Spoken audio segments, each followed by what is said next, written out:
warahmatullahi wabarakatuh. Selamat datang di channel Widya Anggraini Hartati. Pada kesempatan kali ini kita akan belajar tentang promosi produk teknik komputer dan informatika untuk mata pelajaran produk kreatif dan kewirausahaan kelas 12. Pada kesempatan kali ini, materi promosi produk teknik komputer dan informatika yang akan kita pelajari antara lain pengertian dari promosi produk teknik komputer dan informatika, kemudian tujuan dari promosi, kemudian fungsi dari promosi, kemudian jenis media promosi, serta kelebihan dan kekurangan dari media promosi tersebut. Pengertian dari promosi produk teknik komputer dan informatika adalah suatu usaha dari para marketing atau pemasar untuk mempengaruhi orang atau pihak lain supaya menjadi tertarik untuk bertransaksi atau melakukan pemesanan dan pembelian terhadap produk barang dan jasanya. Tujuan dari promosi produk teknik komputer dan informatika ini adalah sebagai media informasi produk kepada target pasar yang potensial, yaitu konsumen dalam bidang komputerisasi, informatika, dan multimedia. Tujuan promosi yang kedua adalah untuk meningkatkan kenaikan angka penjualan dan juga profitnya. Tujuan yang ketiga, supaya memperoleh pelanggan baru serta menjaga kesetiaan pelanggan di bidang teknik komputer dan informatika. Kemudian sebagai penjaga kestabilan penjualan pada saat pasar tidak stabil. Kemudian sebagai sarana untuk mengunggulkan produk dibanding dengan produk pesaingnya. Dan tujuan promosi yang terakhir adalah sebagai pembentuk citra produk yang positif di mata konsumen di bidang komputerisasi, informatika, dan multimedia. Selanjutnya adalah fungsi promosi produk teknik komputer dan informatika.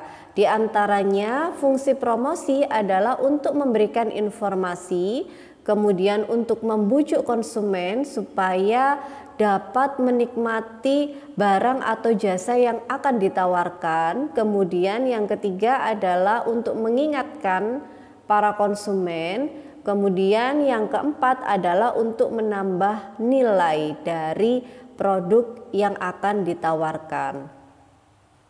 Kemudian selanjutnya adalah jenis media promosi produk teknik komputer dan informatika. Ada beberapa jenis media promosi, diantaranya adalah surat kabar, televisi, radio, majalah, dan lain-lain. Dan di antara media-media tersebut memiliki kelebihan serta kelemahan tersendiri. Di antaranya yang pertama adalah surat kabar. Kelebihannya adalah fleksibel, ada ketepatan waktunya, coveragenya bisa lokal, bisa juga nasional, penerimaannya luas, dapat dipercaya, iklan dapat ditempatkan di lokasi yang potensial, waktu pemaparannya cukup baru, dan pembaca melakukan kontrol terhadap paparannya. Tetapi surat kabar juga memiliki kelemahan, di antaranya umur informasinya relatif pendek karena surat kabar dicetak setiap hari.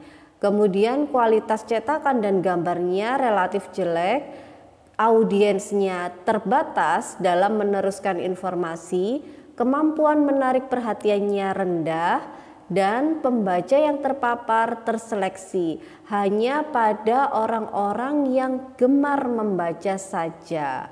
Kemudian media promosi yang berikutnya adalah televisi. Kelebihan dari televisi adalah terdapatnya kombinasi visual, audio, dan gerak. Kemudian perhatian audiens tinggi, jangkauannya luas, prestisnya juga tinggi. Tetapi televisi juga memiliki kelemahan, yaitu biayanya tinggi, segmentasi kompleks, pemaparannya cepat, kurang dapat menyeleksi audiens, frekuensi pemasangan harus sering dan berulang-ulang. Media yang ketiga adalah radio. Untuk kelebihan radio ini, radio memiliki banyak pendengar atau audiensnya banyak, dan radio dapat dipercaya, memiliki biaya produksi yang relatif murah, frekuensi paparannya tinggi. Kelemahannya adalah radio hanya berupa audio saja tanpa visual. Perhatian audiens rendah dibandingkan dengan televisi.